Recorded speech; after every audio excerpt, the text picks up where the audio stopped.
Welcome back to another exploration video for Bronze Outlasters. My name is Hikari. I am the host and also competitor of this series. This video is to give more of an another in-depth vision of the series. Some updates, some changes. I'll give you a list of our competitors, where to find them, obviously, because a couple of them are YouTubers, a couple of them are content creators, whether it be on YouTube, either TikTok, Twitch sometimes. And yeah, just kind of give some updates for stuff that I didn't announce previously. So yeah, before we dive in, if you guys are hyped for this series, please like, comment, subscribe. I'll make sure everybody who has a YouTube channel that is going to be hopefully recording or posting on this will be linked in the description below.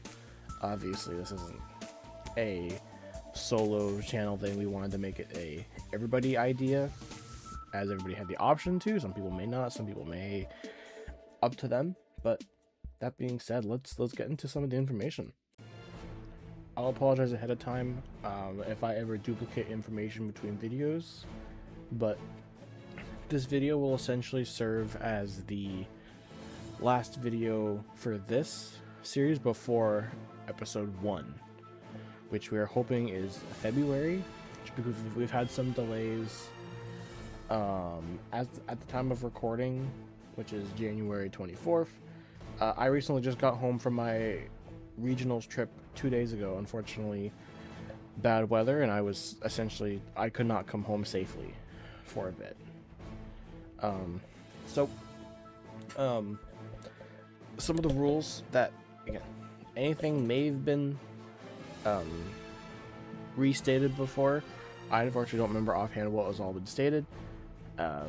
If it's new information, great. If it's duplicate, I'm sorry. So we're doing battle wise. The rules is VGC ruling. Teams of 6 are made. 4 Pokemon can be brought at a time. No duplicate items, no duplicate Pokemon. We'll do set level 50s. Each player will be submitting a open deck list, which, if nobody knows what open deck list is, essentially what it is you can make it on Pokemon Showdown, where you can copy it as a Pokepaste. So basically all the information you're getting is the Pokemon, held item, moves, and I believe in this game they wouldn't be Terra type, but we would make it Terra type, obviously, or it would just be regular. A player cannot bring certain Pokemon more than once throughout the series. Obviously, for the example, let's say 1 week I decide to bring Mega Dragonite into our battles. Then afterwards, I cannot use Mega Dragonite unless everybody decides that we can reshuffle it or anything. But yeah, you can't use the same Pokemon once a week, or something more than once. It is going to be doubles as well, so it'll be a 2v2 format, obviously just like a regular VGC regionals. Obviously we have, every Pokemon has to be caught by you. You can't obtain it by gifts, you can't obtain it from other people. Each player is only allowed to have 1 legendary per week. Paradoxes are not allowed for it, except for certain game modes in our series. Basically, we want to make this like a sort of that Regulation G format, if anybody knows and familiar with that one. We have some ruling about people breaking, because unfortunately some of us, we've done this before, and I'm a bad for as well. Some people break the rules. They're disqualified, placing them last. Let's say they end up placing first in the tournament, and then they just get bumped to last, and it gets bumped up. If multiple people do it, then let's say first and second, they both end up cheating. Then they would just get bumped down to essentially last. They would tie for last place. And then if it continues for weeks, just punish them. We'll figure that out as is. Our mulligan rule, because obviously I'm not a bad person, so we are making it to where for each rule spin, so for example, we have our route wheel. That one, I'm sure no one's going to really want to have Gale Forest as their encounters for that. So they can choose to respin it. But the catch is, then they have that option gets added back to the spin wheel. So there is a chance that the person may spin Gale Forest again.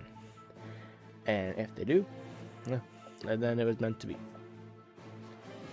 On to our points and boosts, quote unquote, as I like to call them. So our points is just for scoring, just to kind of keep track of this for all the series. First place obviously getting 10, second place getting 8 points, third place gets 6, fourth gets 5, then fifth 4, 6th 3, 7th 2, 8th 1 point. In the event where a player ends up being disqualified, let's say third place gets disqualified, they would just get 8th place ranking, and then obviously they may not be, or they may just place 8th. In the event of multiple people placing 8th, then we would just count those all, and let's say there's 3 people who placed 8th, then there would be a 1st, 2nd, 3rd, 4th, and 5th placement. Now, a couple of new additions that introduced in the last one is the lucky tikis and the reward totems. Obviously, I want to try to make this themed as a survival or survivor-esque idea. So lucky tikis are rewarded to each top 3 players. First place gets 3, second place gets 2, third place gets 1. We may end up changing it to where everybody gets 1, where first place gets 4, second place gets 3, third place gets 2, and everybody else gets 1. Maybe we'll change the numbers, I'm not sure yet. Tikis are the currency for using for perks, which is the reward totems that I have down. To make this somewhat fair, because some of these are pretty broken, they can only have 1 token at a time, or they can't have multiple at once. And so for some of them, we can have any, like you can have multiple at a time, or not multiple at a time. Once is once per player, once per tournament, once at a time. A lot of them for the once available 1 at a time is you have to use it, and then after that, if you have this, you can rebuy it. So a couple of them that we have, in order from lowest to highest tiki amounts, we have selection switcheroo, which is 2 tikis, and from each player, 1 person who has, or a majority can vote. You roll the wheel, you roll on type. 5 people can decide, or people can decide, do they want to switch it? Yes, no, 5 people have to say yes for it. This one is only available once per season, which, so once it pops up, it'll most likely never happen again for the time being. It'll happen at the end of each wheel spin for the challenge. And after that, then if the 5 people in its majority, then 2 tikis are taken from them. Not the people who said no, just because that wouldn't be fair. Our second one is a bit of a pun off of a meme. Bundle Blast. I'm sure you may know the Bite and Blast meme. 2 tikis, available 1 at a time. This essentially works as Iron Bundle in the Pokemon card game. So a player may use Bundle Blast.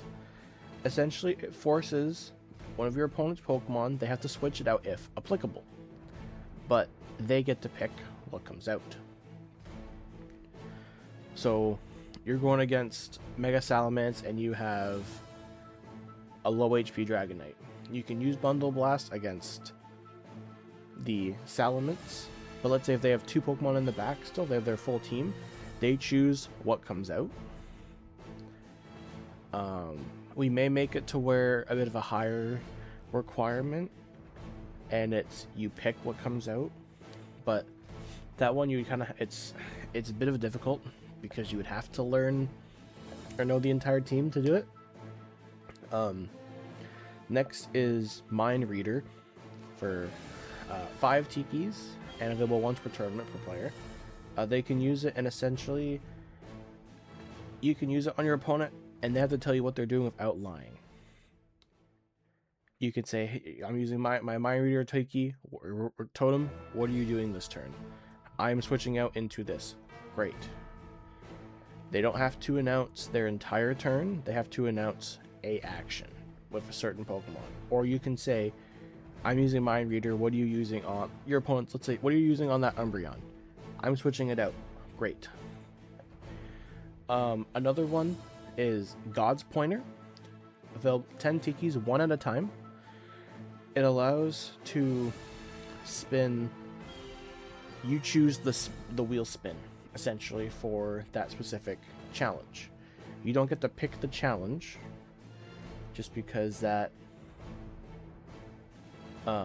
just kind of seems unfair. So you get your wheel spin that's routes, for example.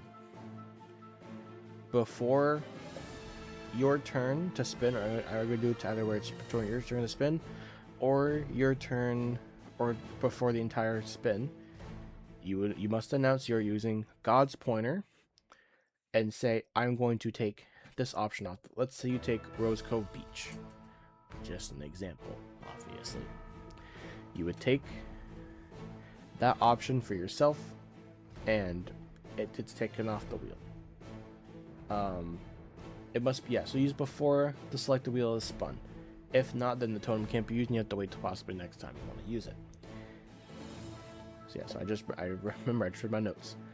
You have to use it before it is spun in general. You can't use it before your turn. Now, the last one I have here is probably the most broken one. It's available once per person. It's called Master Switch. 15 Tikis requirement. After the person who uses this after a certain battle can use this to swap a Pokemon with their choosing opponent. That player will flip a coin.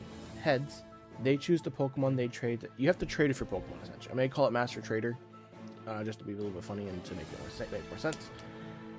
So, what it means is, go against someone, they have a Pokemon you really want to use for the rest of it. You can say, hey, I'm using my Master Trader. I want to take this Pokemon. Then they will spin it, then they'll flip a coin. If heads, the person who uses it gets to pick a Pokemon to give to your opponent. If they hit tails, then their opponent chooses a Pokemon to grab from them. Or I may limit it to 3. The user says, alright, there are 3 options I'm giving out. Then your opponent would pick from that. That may be changed.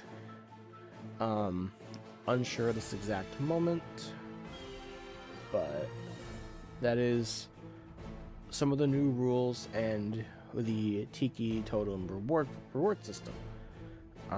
So next I will be talking about all the different game modes, if I haven't already, to kind of know what there is, what to expect when I mean for certain wheel spins. Now with all the different game modes, each of them are going to be different.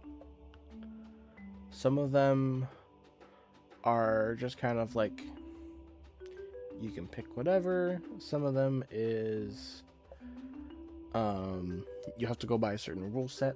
So I won't do all the crazy names for them because some of them are kind of cheesy in my opinion. So we have a little cup format.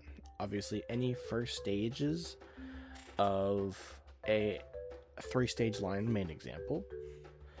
We're not doing 2 stages for this one, possibly for the time being, because those will count for a different format. 2 different team game modes where it's a 2v2 format, 4 Pokemon each, and we're doing doubles OU format. So you go on to Showdown, look for doubles OU, use it there. We have teams. What you choose is you get to pick your partner, and it's kind of a it's going to be a bit of a debate because there's a lot of people who want to work with each other, because there's some people in this who know a lot about Pokemon, there's some people who know a lot about different other games. And then we have a teams random format in this one. I will add each player will be spun on a wheel. I'll let I spin it to where it's pair 1 or player 1, player 2 on a team, or do all the player 1s, all the player 2s, just to kind of see how it is. We have a Stabmons, which, if people don't know what Stabmons is, basically that one for this one is any Pokemon you can use, obviously without our bans and stuff that we've decided upon each other. You'd have to only use the types of that Pokemon. So for example, if you use Okidogi is a poison fighting type. You're only allowed to use poison or fighting moves. Then we have Anti-Stabmons, which is the exact opposite. So in our example, Okidogi, you're not allowed to use fighting or poison moves. You have to use stuff that won't. We're going to change it. We are banning. So I forgot the name of the ability. That I want to say it's maybe Tinted Lens. That gives non-stab moves a boost. We're banning that. And then one of the rulings for that game mode is Darmanitan cannot. So for example, Galarian Darmanitan is ice. In Zen mode, it's ice fire. You are allowed to carry fire type moves on Galarian Darmanitan, but you cannot use fire types until it is in its Zen mode. We have a fossil game mode. In this game, obviously, there's the underlab diving area where you can get fossil Pokemon. You can even get eggs. That's the only way of getting Pokemon you can. If you are able to get an egg with I think it's either Manaphy or there's the Lake Trio, the Bravo. Not fully evolved. That one's kind of obvious. Pokemon that have evolved but still can evolve. So for example, if it's a stage 3 Pokemon, you can only use stage 2, the middle evolution. And if it's a 2-stage evolution, for example, like Scyther and the Scizor, you can still use Scyther, you just can't use Scyther for Little Cup. A letter format where you spin the alphabet, you can only use that Pokemon. It starts with letter S. O, Octillery, Okidogi, etc. Routes, obviously same thing, you spin a route. We have a color game mode, which is based off the color, like the Pokedex colors. We have a ruling for that. Megas, forms that could change from abilities, and shinies only count as the base Pokemon. For example, Mega Charizard X is blue. That would still classify as orange, or whatever Charizard classifies as, because it's still Charizard. Under 500 base stat total or less, no exceptions. Starters only. Only the fire, water, and grass starters allowed. Can't use Eevee, Pikachu. We have a raid game mode. You only catch the raid dens. That one we are allowing each player to have a singular Paradox Pokemon. Monotype, kind of simple. One of only a certain type. Dual typings are allowed.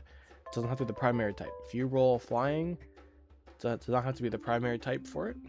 But if you roll flying, you can't run Mega Charizard X.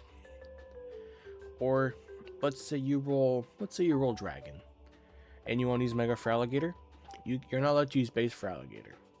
Once that Feraligatr comes out onto the field, the first thing that thing better do is Mega Evolve. If it does not, the player who does not will be disqualified. Unless, obviously, it is water. Mono generation, the same as usual, which is only one generation at a time. Split Evos, for example, like the Evions or the Eevee and Evolutions. If you roll Gen 4, can't use the other evolutions that aren't from the Gen 4 region, which is, you can obviously, for that one, you can only use Glaceon and Leafeon. OU and UU, which is basically doubles format for OU and UU respectively. You just look on Pokemon Showdown, use that. A couple of our funny game modes that we included in that aren't really normal ones. We have our Anything Goes.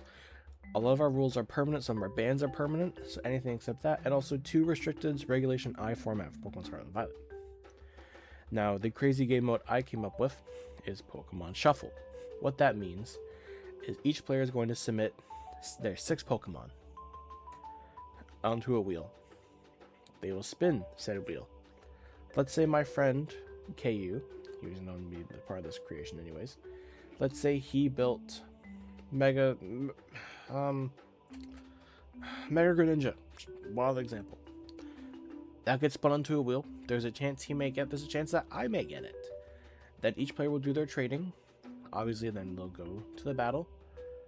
Our ruling for that is it has to be a fully evolved, properly trained Pokemon. You can't just be like, oh, I'm gonna make a team of 6 level 1s that have no moves. It has to be fully evolved unless that Pokemon is used in its first stage. For example, Chansey, Sneasel, Porygon 2, that's different. And the one that KU made, Stone Galore, each competitor is allowed to pick a singular Mega Pokemon to add to their team. However, they will also put a Mega to put into a wheel, which afterwards will be spun to assign different players. So he may choose to claim Mega Meganium, but he may add Mega Diancie to the list. So there's a chance that he may not get Mega Diancie. With this, you are allowed to Mega Evolve either Pokemon, however, you must hold the Mega Stone for those. Then you build a team of 6 based off the 2 Megas. So let's say you roll Mega Charizard Y and Mega Venusaur. Then you're allowed to build a Sun team. You build a team based around the 2 of them. Or as he calls it, gambling time. Now, with that said, I'd like to go over all the fellow competitors, and I'll let you know a little bit about them for what I know and where you can find them. Now, this final segment, I'd like to go over all 8 of our competitors. Some of them you may have seen on this YouTube channel before. Some of you may have not. Some of them, if you watched my videos like a year ago or kind of know a bit about the community, you would know some of them. So first off, obviously, is me. I don't want to have to try and find an 8th competitor. It really took us a bit to find an 8th competitor, so I figured it'd make our life easier.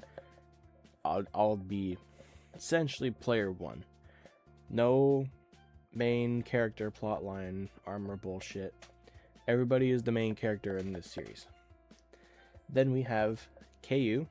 You've seen him mainly in my videos before. I did a collaboration on his channel on Pokemon Showdown.